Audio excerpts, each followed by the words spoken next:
Hello, this is Laurie of Laurie's Heirloom Sewing. I have uploaded a video, or it's in the process of uploading. So this is the wool felt that I ordered. You'll see it in a previous video, except for this, which I've been kind of creating on my own. These are pieces of roving that I have used a felting needle to create these shapes because I ordered and received this book, which is linked in the video that I'm uploading right now, and I'll try to remember to link it while I'm using it. So this video might have a link below as well, if I remember. So the thing is, this is called Sweet and Simple Wool Applique, and it is 15 folk art projects to stitch.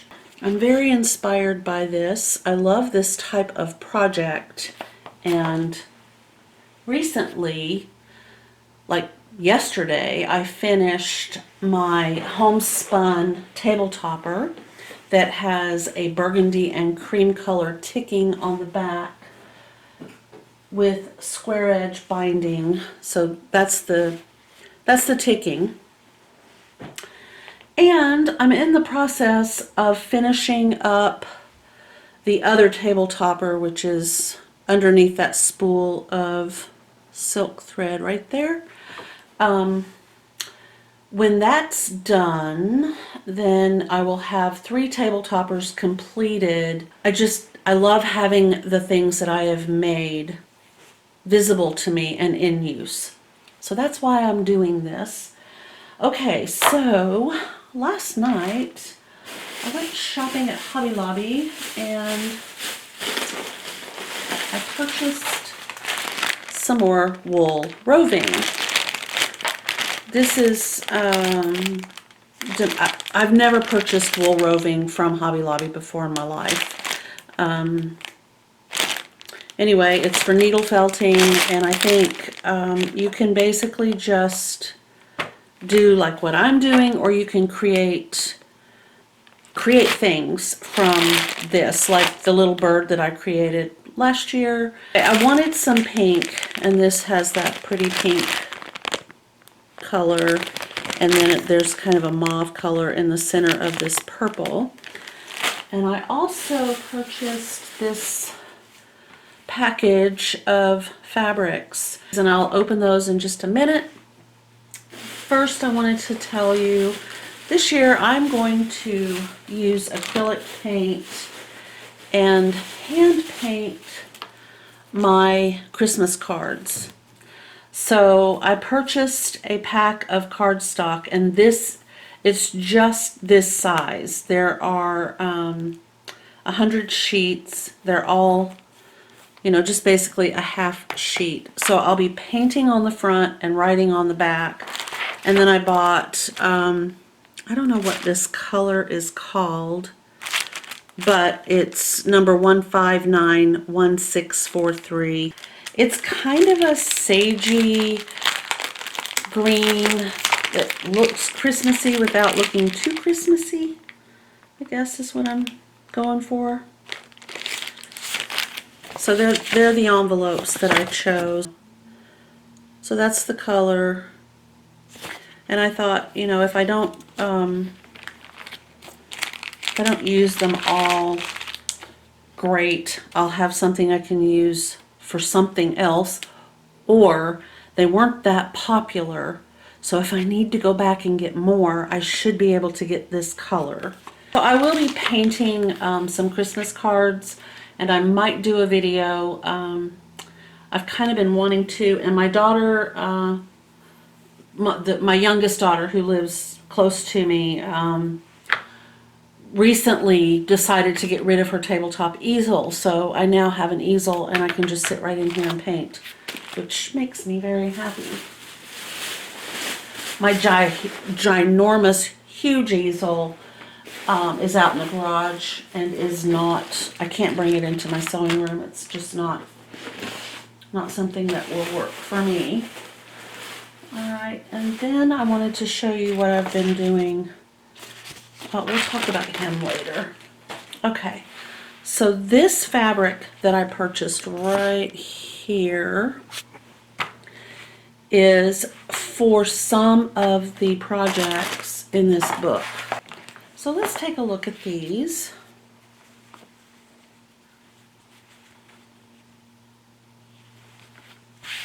I think it gives the measurements on this piece right here. Okay, so they are 18 by 21. Okay, so what I have is a pack of 5 fat quarters, and they're perfect.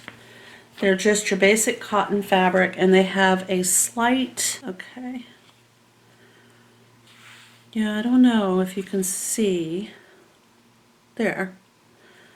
There's definite like cross hatching almost, and they are all similar but just different colors, which I love. Oh, this one was interestingly cut. Okay. There's that one. This one is kind of a similar color. Now they had, this came, if you're close by, this came from the Hobby Lobby in Linwood. Oh, I see it is slightly different color. And this beautiful gray blue. Oh my gosh, it's so pretty.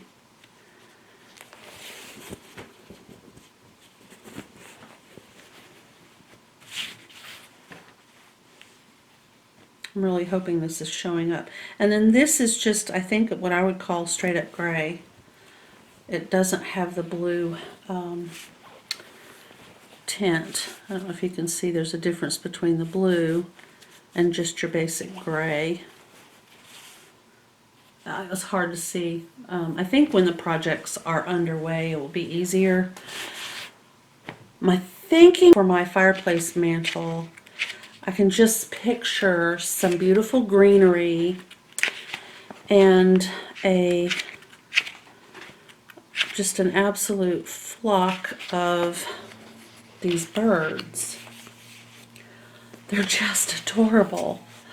So I was kind of thinking, you know, greenery and some Christmas candles and some berries, and then just kind of tucking these little birds in along that designed mantle like that. So that's what this fabric is for. And as you can see, I mean, they're just too cute.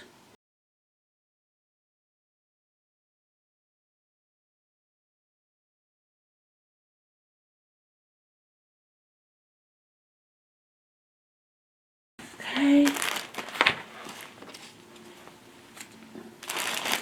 I do want to show you the roving real quick.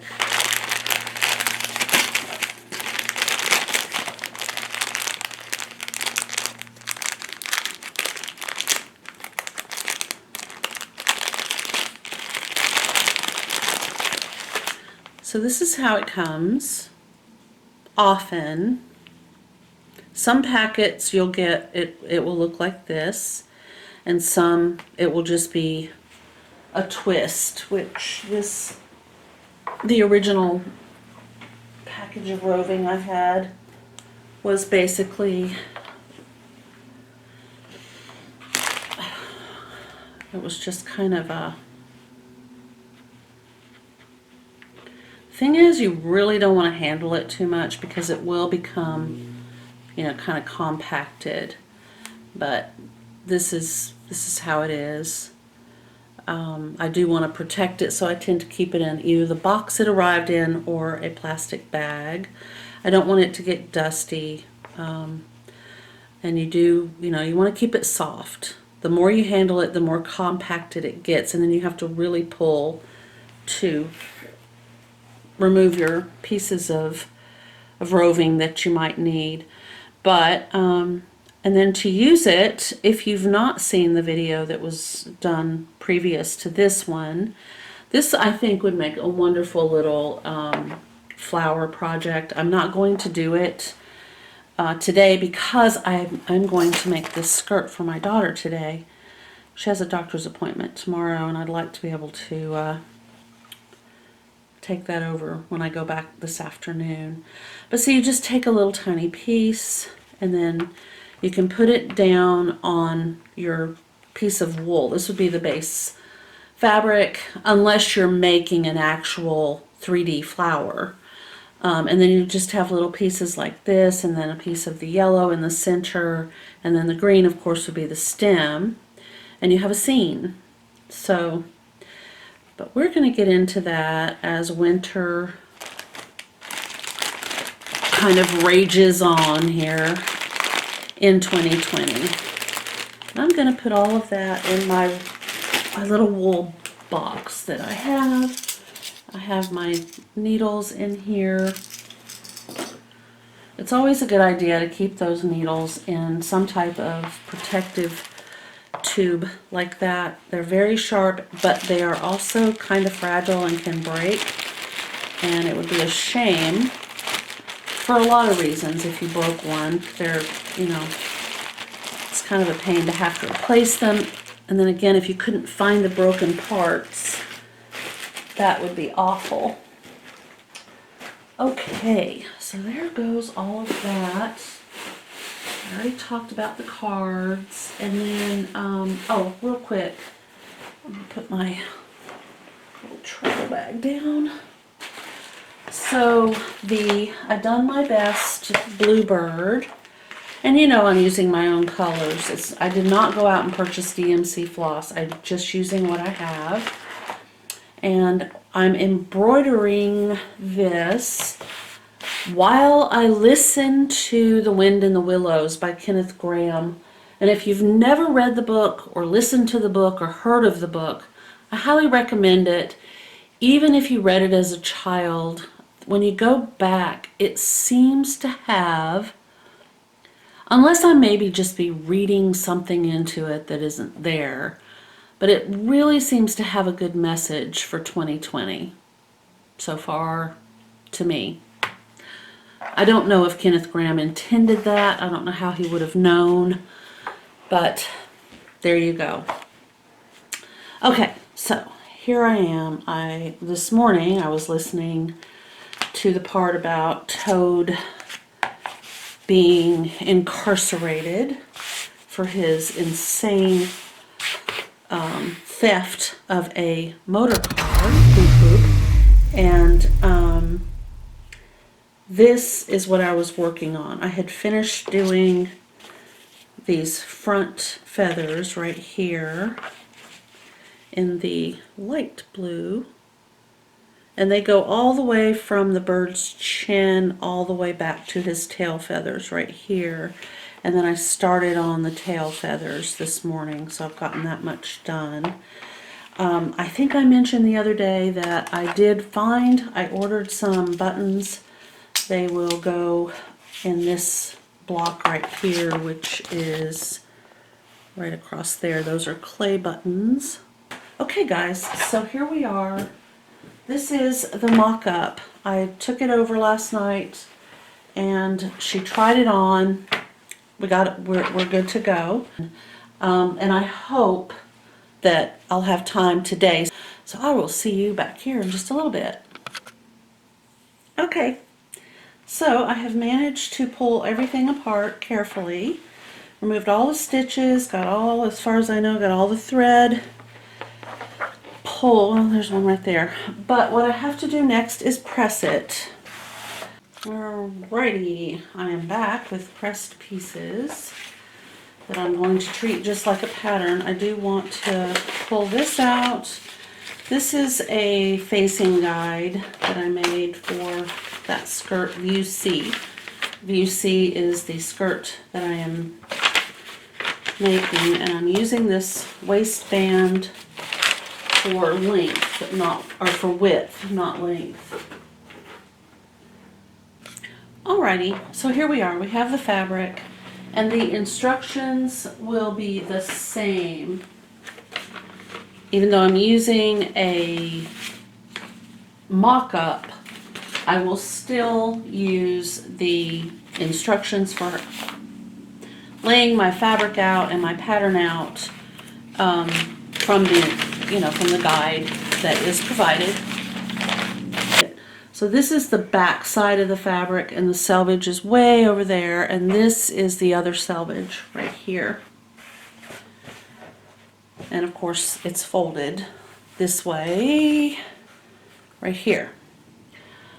So I take my piece number, oh, I gotta find the back and the front. I think 8 is the back. Piece 8 is the skirt back. Okay, so I'm going to fold this like so. Now the pattern piece would simply just be this. It would not be big enough that you would have to fold it in half, but this is what it would look like were you using just a paper pattern for the back. Okay, so now I am going to use permanent. I don't want something that will iron off. And I'm going to draw some info on here.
Perfect.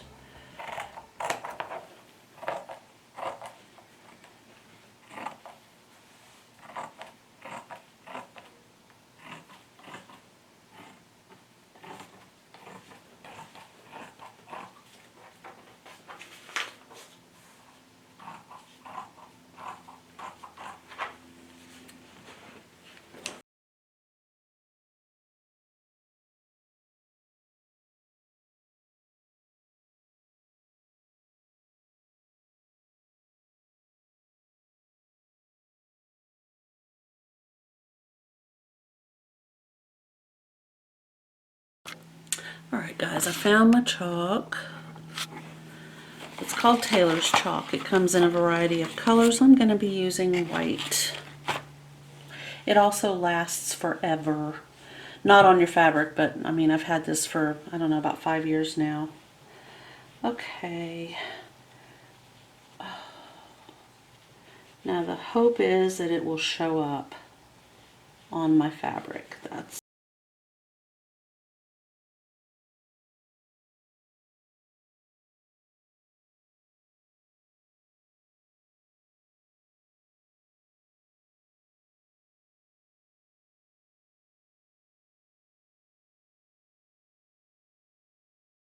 mock up in my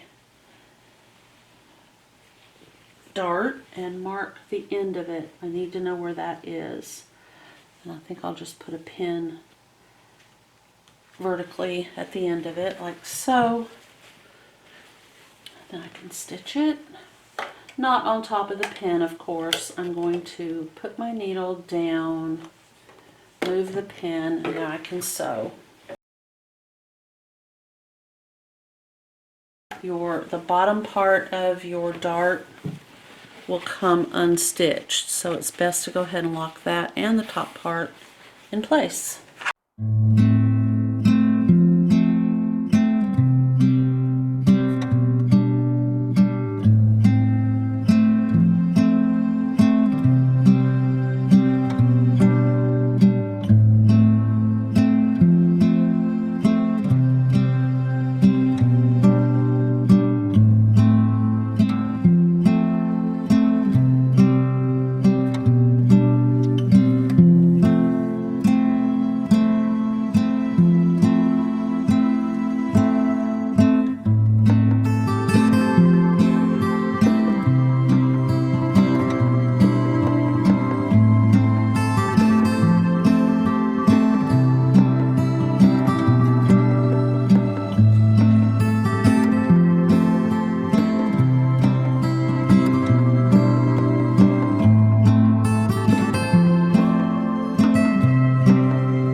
So the interesting thing about this skirt is it closes in the front with a series of buttons and buttonholes.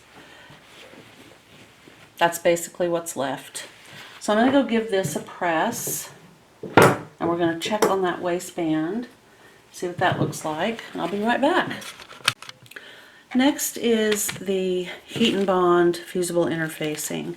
This will go on the waistband and on the front facings. So I'm going to go ahead and take care of that. They will all have their interfacing applied. It is a fusible, so I will iron it with these little sticky dots face down on the fabric, on the wrong side of the fabric, and then I will show that to you when I return. So I have the front facing interfacing applied. So you'll see we'll just be folding this back. And that facing helps with the placement of the buttonholes and the buttons. It gives this area some stability that it literally would not have without that facing. So we just fold that back on itself. It's kind of a built-in facing. And then of course also on the waistband we have the applied interfacing, and then that one long side has been folded up, and then we'll take the waistband right sides together and pin it starting in the back at the center.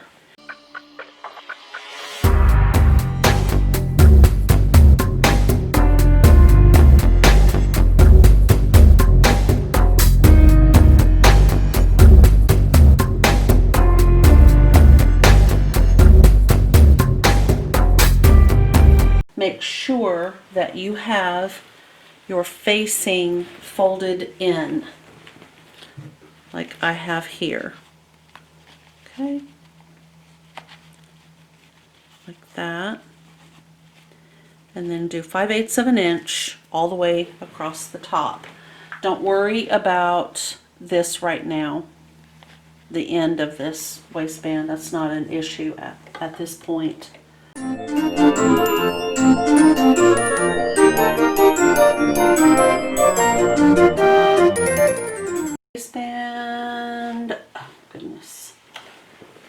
is applied. And then all we do is fold it, and we're going to bring it over like so. So it's like this. We're going to fold it over the top of this raw edge. That will be the end. But first we need to stitch it right sides together, and then we're going to stitch and cut this off. So before I do that, I'm going to have my daughter check it again. I want to make sure that the size is absolutely where it's supposed to be. I will go ahead and press this just so it's easier for her to kind of hold it up.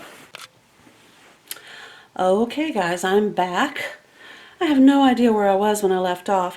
I'm pretty sure it was the skirt, and I have great news. The mock-up was a perfect fit.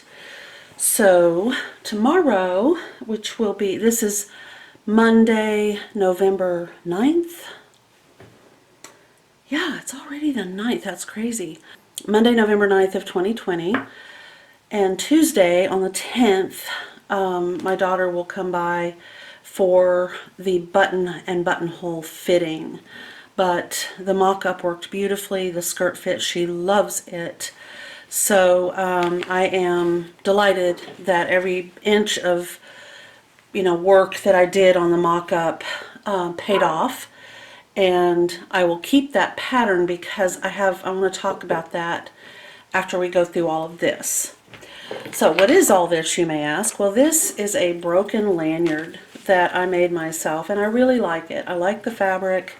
This is the piece that broke. So I'm going to replace this. I'm going to remove it.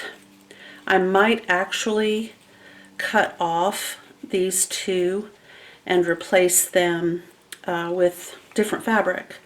So we'll see. I have both of these pieces, and it's not worth my time to remove the massive number of stitches and the mess that would incur. I don't feel like it. So I'm not going to. I'm just going to cut them off. And I have tons of little pieces of fabric that I can replace this with. But I like this lanyard. It's a good length. It fits me. I like the color. So that's going to be a fix. Hold on just a moment. Okay, so the skirt, yes. So I have some things to talk about with the skirt. The second thing I want to do is, this is the thank you note that I got from my daughter down in Oregon, and I want to frame it. I mean, it's gorgeous. So I'm going to use this frame. It is wrapped in plastic,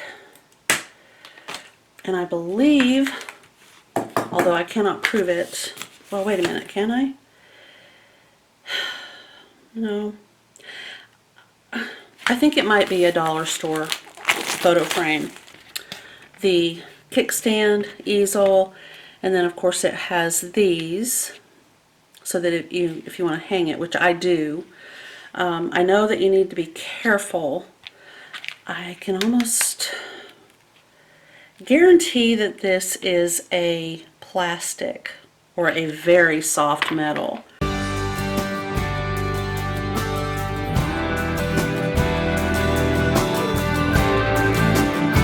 I'm going to put this just like it is. I'm not going to cut the front off. It is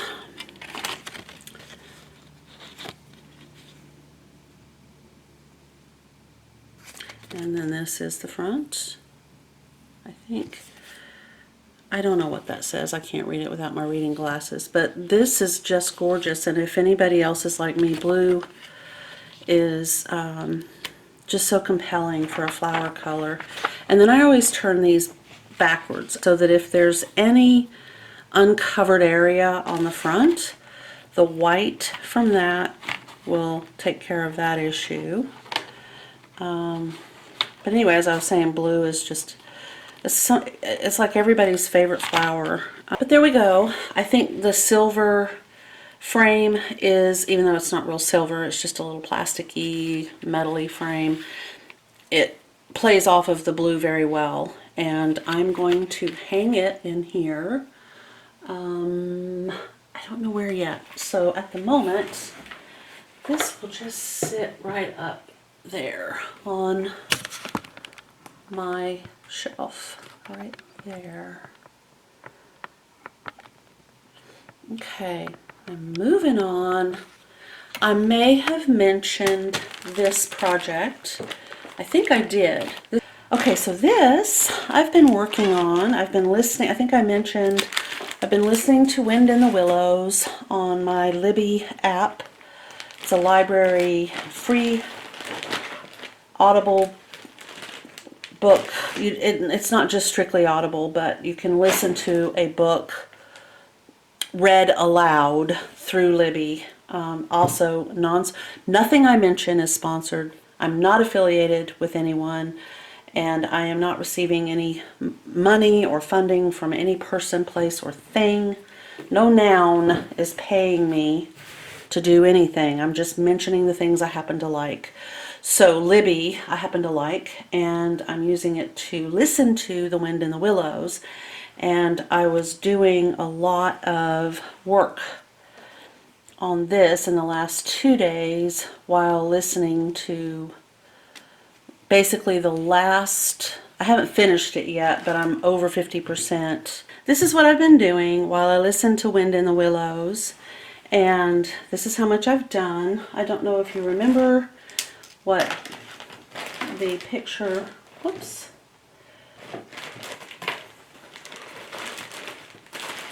what the picture looks like, but here's the photo. Trying to prevent it from being too glary. This is what I've managed to do so far. And of course all these little, those are my waist knots.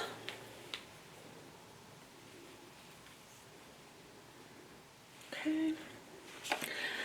The color of the plumes will vary because I did not have these 3 shades of blue, so I'm just using the shades of blue that I have. I also chose a different, this is kind of a cobalt color here for these feathers that are stitched along in there. Mine is more of a pale sky blue. So, which, you know, that's totally fine. One of my favorite things about this type of embroidery is you can choose the colors you want to choose. I don't think anybody's going to come knock on the door and tell me that, you know, I have to rip it all out and start over again. And we'll just leave it at that. Okay, so that is where that has gone so far. I've enjoyed that very much. Okay, and we are at the skirt. So, as you can see, I do have to stitch the waistband down, and I'm going to do that by hand.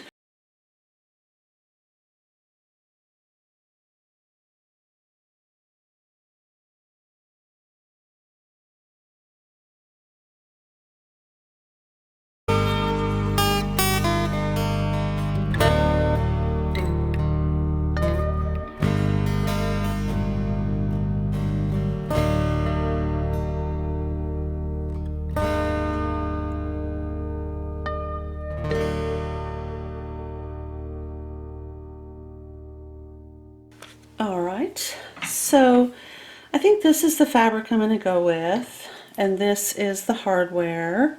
I know I could just continue to use this D-ring, but this is attached. So I'm just going to cut these off. I will have to get rid of this one. I hate throwing things like this away, but it's got to go. I don't want it to get mixed up with my other stuff. I wonder if I could recycle it. I'll find out. This I'm going to put back in my jar. I have a jar right here. And that has all of the lobster claw and D-ring hardware. So that's that. Okay. Now I'm just going to remove these end pieces. But that, you know, of course leaves you with these raw ends. Well, it's not the prettiest, but it's also not difficult to fix. I don't like these magnets being close to George. So I'll turn on the light. There's my embroidery hoop. Okay.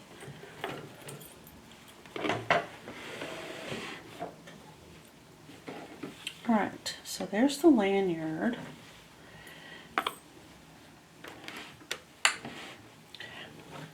And I can make the ends of this as long or as short as I want.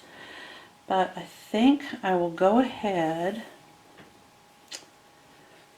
There we go. And I'm going to measure 2 inches for 2 pieces. And my little measuring marker thing right here. Okay, so that's 2, 4. So if I cut 4 inches, I could fold it in half. Okay, 4 inches is probably perfect. Right, I'm going to fold this back.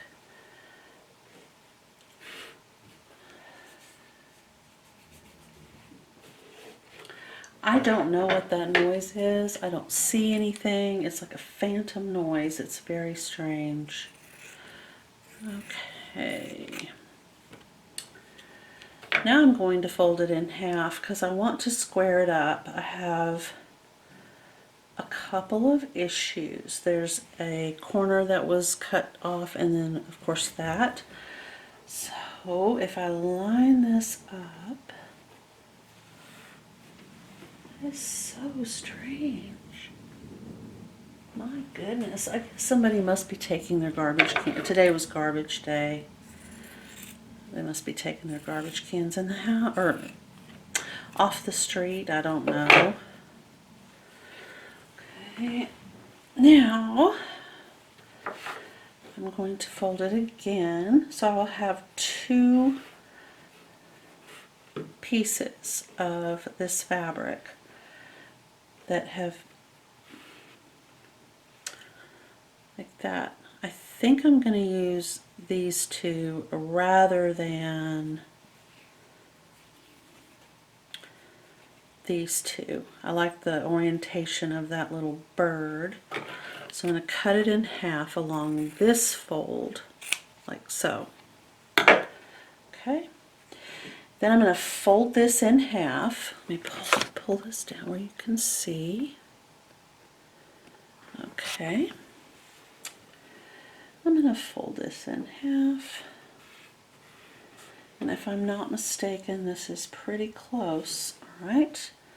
So I will fold in the raw edge to the middle fold that I just made.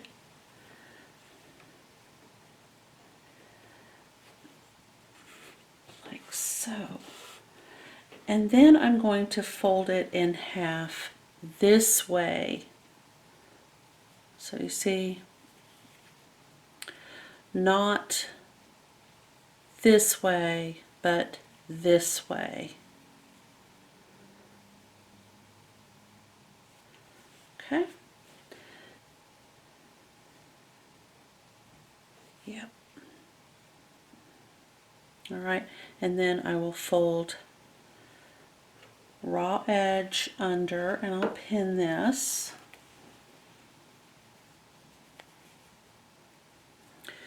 Raw edge under, and I'm just kind of eyeballing this. I mean, if you wanted to be precise, you could measure for sure. And if you were using glass head pins, you could press it. I'm also just kind of using my finger pressure to pinch those lines in. Alright, and then just check to see. It will be slightly bigger than the lanyard. Okay, and put my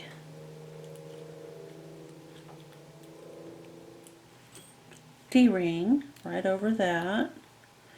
Oh, you won't get a pin through there unless it's a puzzle. You might. Okay, we'll turn that this way. Righty, and then pin again. You could use clips on the ends. Alright. Alrighty. I'm going to pull the pins out and make sure that I have this correctly oriented and put the end of the lanyard in the little piece that I just created. Okay.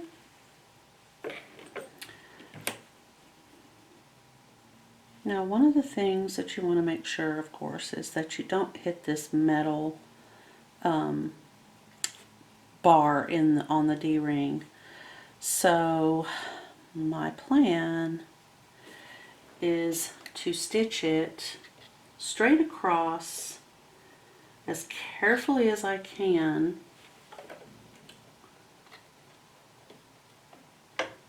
using my sewing machine foot. Let me get you where you can see what I'm doing. Okay. Oh.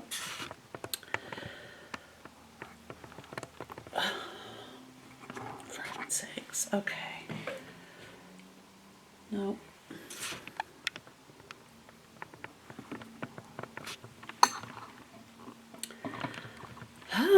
I don't know why.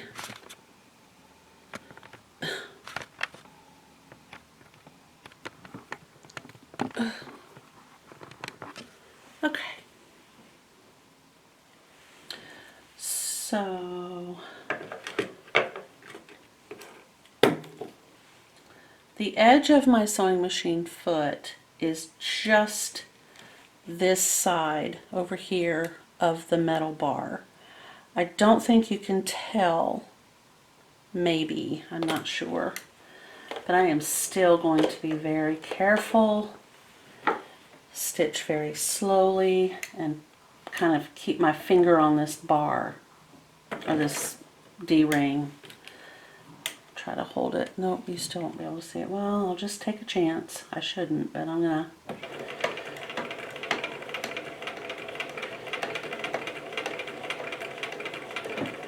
Okay, I'm going to put my sewing machine in reverse and stitch backwards.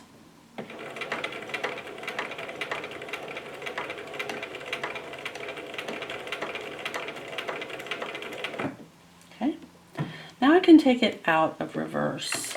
My needle is down, so I can turn my project, drop my presser foot, which is on the back of the D-ring, but the needle is going to be coming forward because I'm double checking that I'm not in reverse. I'm not. So now I'm going to stitch forward.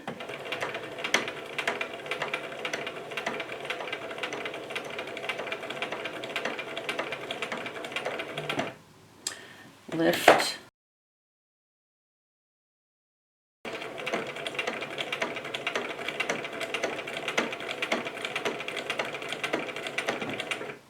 Now I'm going to back up and do it again in reverse.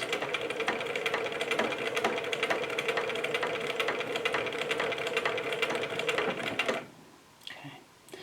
Now I'm going to lift, take my machine out of reverse, and I'm going to turn at an angle and come to this stitch line right here.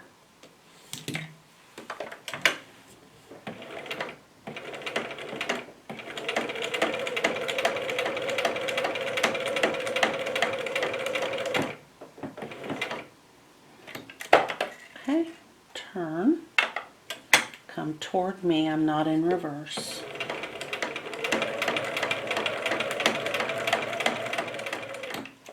Okay, and then I'm going to go to the opposite corner, like over here. This is the most dangerous one because I could hit this D-ring. I'm going to definitely make sure it's out of the way.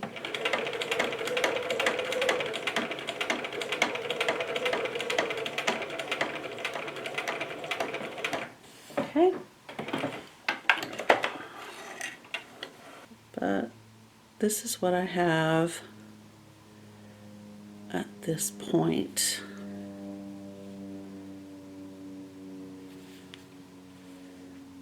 Okay, I'm going to trim all these threads.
It's nice and tight, so the lanyard has been repaired. Yeah, that's nice. Okay, so I've done that project.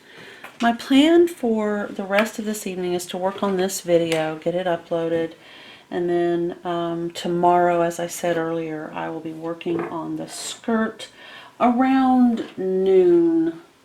I'm almost done with the hand stitching on the red work, and when I get that done, then we're going to put it together, and it's also in use, ready to go. So the embroidery, the red work, and the skirt will probably all be finished within the next couple of days.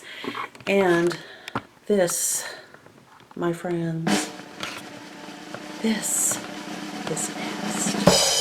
The Nightmare Closet. Okay. Alright, you guys, I will see you in the next video. Please hit that thumbs up if you liked this video. If you haven't subscribed already, please give it a consideration. And I will see you next time. Thank you. Bye.